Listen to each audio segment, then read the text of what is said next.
자, 다음 소식은 저희 이것도 좀 무거운 주제예요. 네. 해병대 우리 최수근 상병이 참 이 실종자 수색 작업을 펼치다가 지난달에 급류에 휩쓸려 가지고 순직을 했습니다. 네.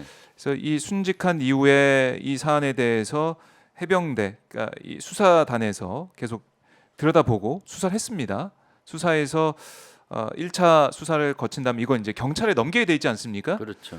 이 공군 이 부사관 이 네. 사태 이후에 네. 이거는 이제 군에서 뭐 1차 수사는 뭐 상황 보겠지만 이건 어쨌든 경찰에 넘겨야 돼요.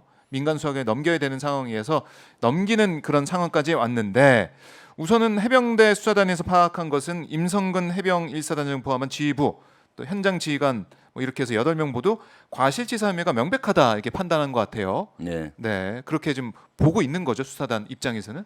그렇죠. 수사단에서는 해병대 수사단이 요 사건이 발생하면서 네, 초동 수사를 했어요. 근데 요 사항들은 사실은 경찰이 수사할 사항입니다. 그래서 초동 수사를 해서 그 결과를 가지고 네, 경찰에 이첩을 한 겁니다. 그 이첩하기 전에 국방부 장관 결재를 결재를 맡고 받고. 이첩을 했는데 네, 그 이첩 결재를 맡고 이첩하는 중간 과정에서 좀 문제가 생겼던 것 같아요. 국방부에서 그대로 이첩하지 말고 네, 뭐 예를 들어서 명단을 빼라 또는 그 안에 혐의 사실을 빼라 뭐 등등 몇 가지 주문을 했었던 것 같아요. 네, 그런데 그렇게 하게 되면은 직권남용이 될 확률이 있고 여러 가지 하기 때문에 그 해병대 수사단에서는 법과 규정에 따라서 그대로 이첩을 한 겁니다. 그러니까 국방부에서는 이거 항명이 아니냐 해서 오히려 해병대 수사단을 집단 항명죄로 네. 걸은 겁니다. 항명을 네, 했다. 예, 명령에 예. 따르지 지시를 않았다. 않았다라고 이렇게 되는 예, 건데 제가 봤을 때 여기에 가장 큰 핵심은 국방부 장관이 결재까지 하고 네, 수사단에서는 법과 규정에 따라서 이첩을 했는데 왜 중간에 이거를 수사에 관여하고 또 누구 지시로 이것이 바꾸려고 했느냐? 결재까지 났는데. 국방부 장관 지시냐? 네, 현 용산의 안보실의 지시냐? 그것이 관건인 것 같아요. 제가 쭉 추적을 해봤더니 네, 여기에선 원래 31일 날그 저한테도 보고를 하기로 돼 있었어요. 수사 결과와 수사 결과. 언론 브리핑이. 예, 브리핑이 근데 예정돼 있었어요. 31일 날이 월요일 날이었거든요. 네, 오후 4시에 해병대 수사단에서 와서 부사령관과 같이 우리 의원실에 와서 보고를 하겠다. 그리고 보고하고 그 시간쯤 이제 언론 브리핑도 이루어질 것이다라는 통보를 받아서 좋다. 그래서 제가 일정을 바꾸어서 그때 받겠다고 했어요. 네, 그래서 그러면서 파악을 해봤죠. 이거 어떻게 된 거냐? 어, 뭘 보고하려고 하느냐 했더니 지금 초동 수사 결과인데 한 8명 정도가 가실치사 혐의를 받고 있다. 네. 그래서 이 인원들은 경찰에 넘기게 이첩하는 거에 관계된 거고 또 거기에 초동 수사 결과. 그래서 이거 장관 결재가 된 거냐 하니까 예 어저께 일요일 날 30일 날 장관 결재 받은 거고 오늘은 여야 국회의원들 국방위원들에게 보고하고 네. 언론 브리핑을 합니다 해서 그런가 어. 보다 하고 했는데 1시간 전에 취소가 된 겁니다. 그래서 왜 취소가 됐느냐 봤더니 언론 브리핑도 취소가 됐다는 거예요. 이상하네요. 그래 이상하잖아요. 예. 장관 결재를 하루 전 받았는데 하루도 안 돼서 바뀌어진 거 아닙니까? 그래서 이상하다 해서 제가 그때 추적을 해봤죠. 왜 그러냐 네, 네, 따져봤더니 따져봐야죠. 거기에 안보실이 끼었더라고요. 보니까 31일 날 언론 브리핑 하기 하루 전날 30일 날 30일에. 오전에는 해병대 수사본부의 수사단에서 해군 총장한테 가서 계룡대 보고하고 네, 해병대는 해군의 통제를 받거든요. 오후에 이제 국방부 장관한테 보고를 했고 네. 결재를 맡았고 아, 근데 저녁에 용산의 안보실 대통령실 안보실에서 내일 언론 브리핑하는 내용을 보내라고 한 거예요. 내일 대통령 언론 안보실에서요. 예, 그래서 우여곡절 끝에 국방부에서 보내라고 해서 보낸 겁니다. 그리고 나서 그 다음 날 브리핑하기로 돼 있는 31일 날 오전에 분위기 확 바뀌어진 거예요. 그래서 이것은 이걸 꼭 브리핑이 이제 중지가 된 거죠. 네. 그 중지되는 과정에서 이제 예를 들면은 혐의 사실을 빼고 이첩해라. 또는 거기에 뭐 사단장이나 여단장은 빼는 게 맞느냐 뭐 이런 논의가 이루어졌던 것 같고 그래서 자꾸 국방부 법무관리실하고 수사단이 몇 분 이런 걸로 옥신각신한 것 같아요. 네. 수사단에서는 법과 규정에 의해서 넘길 수밖에 없다는 거고 법무관리실에서는 이런 문제 제기를 자꾸 하는 거고요. 그 과정에서 예. 해병대 수사단장은 해병대 사령관한테도 제보고를 했더라고요. 이거 그대로 넘겨야지 국방부에서 얘기하는 것처럼 혐의 사실을 빼고 한다든가 또는 일부 인원은 빼고 뭐 이렇게 네, 한다든가 네. 하게 되면은 직권 남용이 됩니다. 나중에. 그리고 또 유가족한테 철저히 수사한다고 했는데 유가족과의 약속을 어기게 됩니다. 유가족한테는 이미 29일 날 토요일 날 보고를 설명을 했더라고요. 그 사실. 네. 그럼 유가족은 설명 들은 것과 또 다르게 되잖아요. 그렇죠. 그렇기 때문에 그대로 해야 된다고 사령관한테도 재차 보고를 하고 네. 그때 사령관이 하지 말아라고 명쾌히 얘기는 안 한 것 같아요. 해병대 사령관이. 아마 압박을 받았겠죠 위에서. 네. 그런 사제의 2일 날 이제 수사단장하고 해병대 수사단장하고 그 대령입니다. 박모 네. 대령이고 중령이 지휘하는 강력 수사대 대장하고 수사관 이런 인원들이 토의를 해서 네. 이것은 우리가 법과 규정대로 해야 된다. 그렇게 해서 경찰에 이첩을 2일 날 했더니 네. 이제 국방부에서는 뭔 소리냐 이거 항명죄다 해서 박모 대령은 지금 집단 항명 네. 수개죄 무시무시합니다. 집단 항명죄로 이렇게 네. 그 조사를 받기 시작을 하고 어저께 수사단장은 보직해임까지 되는 이 사건이죠. 그래서 여기에 본질은 네. 최초에 이렇게 보고 그 수사된 이 안 장관까지 결재가 됐는데 왜 누구 지시로 수사에 관여를 한 거냐? 네. 이건 저는 그 실제로 직권 남용이라고 봐요. 이것은 왜냐하면은 그 법을 위배되는 거거든요. 네. 법에 대한 것도 제가 분석을 해봤더니 예. 법 위배 소지가 국방부가 오히려 법 위배 소지가 있는 거예요. 예. 왜냐하면은 작년 예전에는 군에 있는 모든 사고는 군 자체 수사의 맞아요. 기관에서 수사하고 재판까지 갔는데 네. 국민적으로 사망 사고라든가 이런 게 성범죄가 일어났을 때 군이 제대로 수사하지 않는 것 아니냐, 은폐 이번에 축소하지 않느냐 이런 있었죠. 의혹이 2년 많아서 전에. 예. 이제 그것을 경찰의 이관을 3대 범죄는 경찰이 하는 걸로 법이 바뀌었어요. 네. 성범죄에 관련된 거, 사망 사고 네. 또는 사망에 이르게 하는 범죄 이런 것들. 그다음에 이제 그 군에 오기 전에 사고 친 범죄들 네. 그런 거는 민간 경찰에서 하도록 하고 군에서는 초동 조사만 하고 넘기는 걸로 바뀌었고 이첩을 하는 네, 건데. 그래서 그 당시 예. 군사법원법도 바뀌고 네. 그 하부법들이 다 바뀌었어요.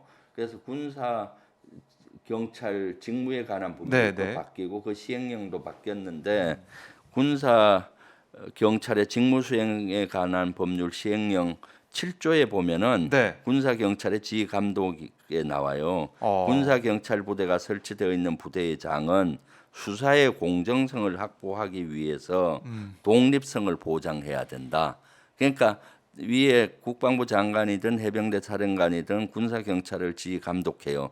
이거 수사해라라고 지시한다든가 이번에 수사는 뭐 장관 같은 경우는 조사본부에서 해라 네. 아니면 해병대 자체로 해라 이런 지시는 하겠죠.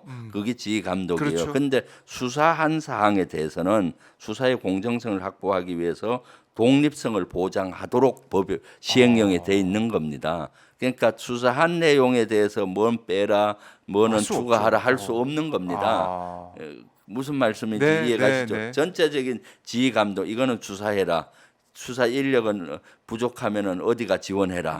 또는 어느 수사기관에서 해라. 군 이런 건 할 수 있는 건데 네. 수사에 들어가서는 공정성을 확보하기 위해서 독립성을 보장하라는 시행령이 있고 또 국방부 조사본부 수사 지침이 또 22년 6월 28일 날 내려갔는데 그 10조에 보면은 네. 군기 안전 사고는 이첩하도록 돼 있어요. 그래서 이 절차에 맞게 해병대 수사단에서는 한 것인데 네. 국방부와 안보실이 되는지 국방부가 됐는지는 몰라도 이것을 관여한 정황들이 속속 나오고 있잖아요. 네. 그래서 저는 이것은 국방부 장관이 이렇게 한 것 같지는 않고 합리적인 의심을 해보면은 왜냐하면 결재를 했으니까 예. 안보실이 그 다음 날 할 언론 브리핑 내용을 보고 관여한 걸로 보여지잖아요. 의심스럽다. 그래서 합리적인 의심이 안보실이 관여한 것 아니냐라는 의심을 하고 있어요. 예. 그러면 왜 안보실이나 국방부 장관이나 이런 걸 하느냐? 그러니까요. 왜 하느냐가 중요하잖아요. 왜 그럴까요? 그래서 언론 이런 데서는 두 가지 의혹을 제기하더라고요. 네. 은폐 축소한 것 아니냐, 하려는 의도가 아니냐. 의도가 은폐 또 축소. 하나는 거기에 예. 누군가 봐줘야 되는 사람이 있어서 외압을 하는 것 아니냐라는 의혹을 제기하던데 예. 저는 두 가지 다라고 생각이 들어요. 저서 개인적으로 왜냐하면 그래요. 이것이 경찰에 그대로 넘기면은 사단장, 여단장하고 그런 거 하면은 파장이 계속 커지잖아요. 누군가 근데 처벌 책임져야 기준을 되니까. 밑으로 낮추면은 네. 언론에서 주목도가 낮아질 수 있는 것이고 아. 그 다음에 이것을 이제 사단장이나 여단장 위에까지는 좀 할 필요가 있지 않느냐, 처벌해서는 안 되지 않느냐, 특정인을 봐줘야 되는 어떤 그러한 것들이 있을 수도 있겠죠. 그러다 보니까 이렇게 외압 형식으로 한 것 아니냐라는 의혹을 갖고 있는데 예. 이것은 오후 2시에 제가 보고를 받기로 했어요. 아, 이 관련해서요? 이걸 자료를 요구를 했거든요. 네. 그래서 우리 국회에서 요구한 자료를 와서 보고하는데 그걸 따져 보려고 하는데 네. 기대하기는 어려울 것 같아요. 와서 아마 수사 중인 사항이라서 답변할 수 그럴 없습니다. 수 있죠. 이해해 주십시오. 이렇게 얘기할 네. 확률인데 앞에 수사 과정은 그렇게 하더라도 결재 과정에서 장관이 결재했느냐, 왜 누가 네. 뒤집었느냐, 이건 수사가 아니잖아요. 그렇죠. 이것은 명확히 국방부와 안보실이 답해야 된다고 봅니다. 그래서 이거는 끝까지 제가 추적을 하려고 그래요. 지금 억울한 사람이 있어서는 안 되는데 그럼요. 자칫 잘못하면은 해병대 그렇게 노력한 수사단원들이 단장이나 이런 인원들이 억울한 일이 생길 수가 있잖아요. 네. 그러니까 저희 의원실에서 비서진들이 유가족하고도 접촉을 했어요, 사실은. 근데 유가족께서는 어떤 반응이었는가 하면 지금 뭐 사실 정신이 하나도 없고 네. 슬픔에 아직 극복을 못해서 대신 그 수사단장, 해병대 수사단장은 선처를 해줬으면 좋겠다라는 의향을 비춰왔어요. 그럼 해병대 수사단장을 지금 여러 가지 뭐 조사도 받고 뭐 막 하고 있잖아요. 네. 선처해 달라고 유가족이 얘기할 정도면은 29일 날 수사 결과를 유가족께 말씀드렸다 했잖아요. 네. 그럼 해병대 수사단에서 한 것들을 유가족들은 신뢰한다는 걸로 그렇네요. 해석할 수가 있지 않습니까? 네. 그런데 이제 국방부 합참은 국방부하고 대통령 안보실인지 어딘지는 정확하게 모르지만은 이러한 유가족도 신뢰하는 것 같은 이러한 수사를 뒤집으려고 자꾸 하고 있잖아요. 네. 또 다른 방향으로 하려고 하고 있고 그리고 오히려 수사단장하고 이런 사람들을 항명죄로 지금 조사를 하고 있는 이 어처구니 없는 사항을 벌어지고 있는 것이죠. 네. 이상합니다. 그러니까 왜 국방부 장관 결재까지 난 사안이 뒤집혔는지 네. 이 안보실 대통령 안보실의 보고한 이후에 시점으로 보면 네. 시간 순서로 보면 이후에 브리핑도 취소가 되고 네. 이해할 수 없는 일들이 벌어지고 있다. 참 그런데 양평 고속도로 것도 누가 과연 개입해서 누가 지시해서 네. 종점이 바뀌었냐 이런 네. 의혹이 계속 있는 것이고 네. 이것도 마찬가지네요. 그러니까 지금 이것도 이런 사건이 벌어지니까 네. 장관이 뭐 지시했다 이런 건 싹 빼고 네. 항명이나 이거는 해병대 사령관의 지시에 수사단장은 항명했다 이렇게 나오잖아요. 예. 더 축소시켜서 저 밑으로 그럴 수 내려보내고 있겠네요. 국방부하고 네. 예를 들어 국방부 법무관리관실이나 대통령의 안보실은 손 털려고 하는 거죠. 전형적인 이런 수법 주특기가 나오고 있는 겁니다. 네, 논점을 흐리고 네, 네. 이 싸우는 게 전장 자체를 이제 다른 데로 돌려버리는 이런 모습이 여기서도 보인다. 그래서 그 말씀이시죠? 국방위에서 예. 끝까지 이것은 밝혀보려고 합니다. 알겠습니다. 김병주 의원님의 활약 저희가 기대를 해보겠고요. 이제 준비한 아이템은 더 있는데 시간이 그렇죠. 벌써 시간이 네 잼버리 얘기를 하다 보니까 네. 시간이 좀 많이 흘러 버렸습니다.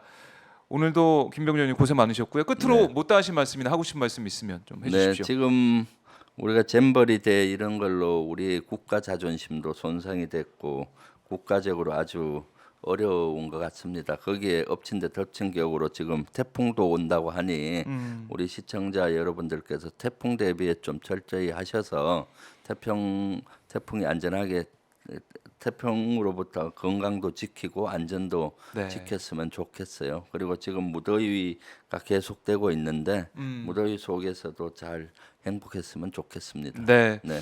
지역 돌아다니시면서도 체크도 하셔야겠네요. 네, 예. 지금 부지런히 지역 다니면서 네. 이렇게 얘기도 나누고 또 이런 태풍 이런 것도 체크도 해보고 네. 또 대비를. 하고 있습니다. 네, 알겠습니다. 자 주불리 김병주 네. TV도 이제 더 이제 박차를 가하고 계십니까 어떻습니까? 네, 지금 박차를 가하기 시작했습니다. 시작했습니까? 그동안은 한 두 달 동안 네. 지역 열심히 남양주 을 지역 다니면서 주민들 만나 뵙고 예. 이러느라고 제가 주불리 김병주 채널 조금 감심이 소홀했었는데 네. 이제 다시 열심히 하고 있습니다. 네, 주불리 김병주 구독 안 하신 분들 구독해서 김병주 의원 이제 의정 활동이나 아니면 현안에 대한 의견들 좀 봐주시면 고맙겠고요. 오마이 TV도 구독, 좋아요, 알림 설정 안 하신 분들 해주시면 너무나 감사하겠습니다. 의원님 고생 많으셨고요. 다음 주에도 뵙겠습니다. 네, 감사합니다. 고맙습니다. 네.